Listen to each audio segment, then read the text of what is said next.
Hello everyone and welcome back to another video. Today we're going to be taking again a look at some of my insulator collection. So to start it off, we'll take a look at this Hemingway number 16. This is another insulator that I got. I think it was in that lot of insulators, and this one's interesting. It has some bubbles. About half of the dome is bubbly. Might be able to see it. It's really interesting. And it also has some amber in the bottom. So this is not normally a really interesting insulator. This one's got a little bit of junk in it, and it's quite nice. I don't know if you can see how well you can see that, but yeah, that's really cool. Anyway, next I'll take a look at this Canadian diamond. This is a olive green color. Really quite a nice color, although it's very dark, so doesn't let a whole lot of light through. So even with this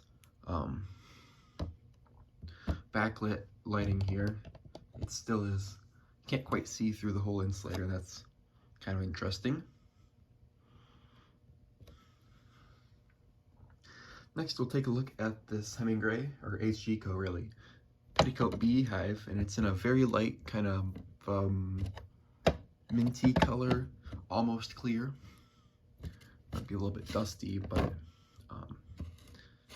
it's not really anything too special other than the color is quite nice on it. I do like the petticoat beehives. They have quite a nice shape to them, and this one actually doesn't have any oh, it has an E on the top, but no letter down here. Alright, next I have a Hemingway number 19 CD162 Signal in a nice kind of greenish color. I'm not exactly sure what to call this color, but it's definitely not aqua, maybe green aqua, getting closer to some sort of like a sage green color. This one's in pretty good condition. It does have a nice bubble right there.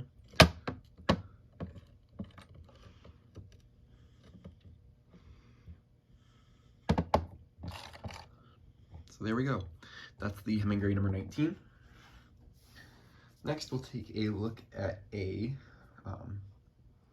McLaughlin insulator. This is the only one I have, and this is in like a, again, kind of olive yellow color. Not really sure what you would call it, but this one's even darker. You can see when I can just barely see through it.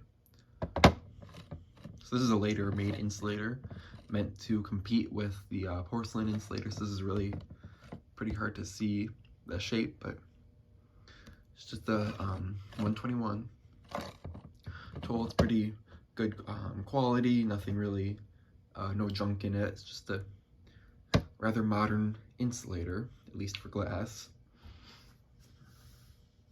Next we'll take a look at a spiral groove. This one just says patented October 8th, 1907. It has nothing on the other side. It does have a number 2 on the dome.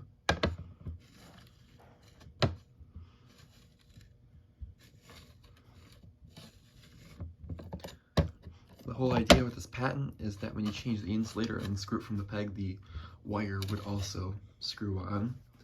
This is the most common of the 3 styles that used the particular patent that this one was made. The other one is a smaller version of this, and there's also a larger version. Next, we'll take a look at this HGCO CD151 with a smooth base.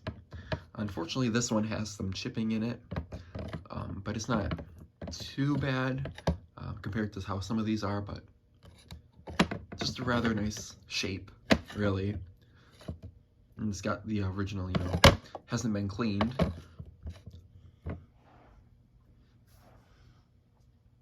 Next, we'll take a look at a Madewell 20. I believe this is a CD164.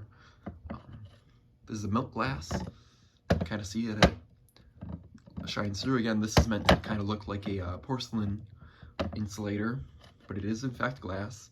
And you might be able to see that there's like all sorts of swirls in the glass. Pretty interesting. And these do come in different colors, but they're all white on the outside. Next, we'll take a look at another Hemingway number 19. This one happens to be the Root Beer Amber. This is Hemingway, patent May 2nd, 1993, and Petticoat on the other side. This one's in kind of rough condition, but you know, it's a pretty good insulator, and it was my first colored signal. Still a very nice insulator, and one that's the more desirable, but even more so are the ones that are lighter colored, because this doesn't let a whole lot of light through. And lastly, we have a AT&T two-piece transposition. So it says two-piece transposition, Amtel and Tel Company.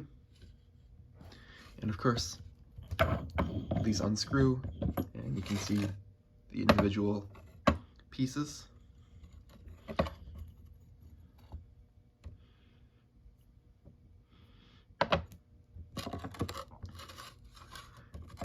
There's just a piece of wood in there to hold it together.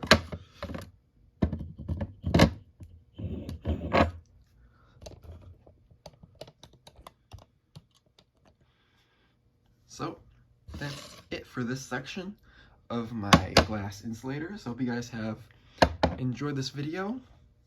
Thanks for watching, and bye for now.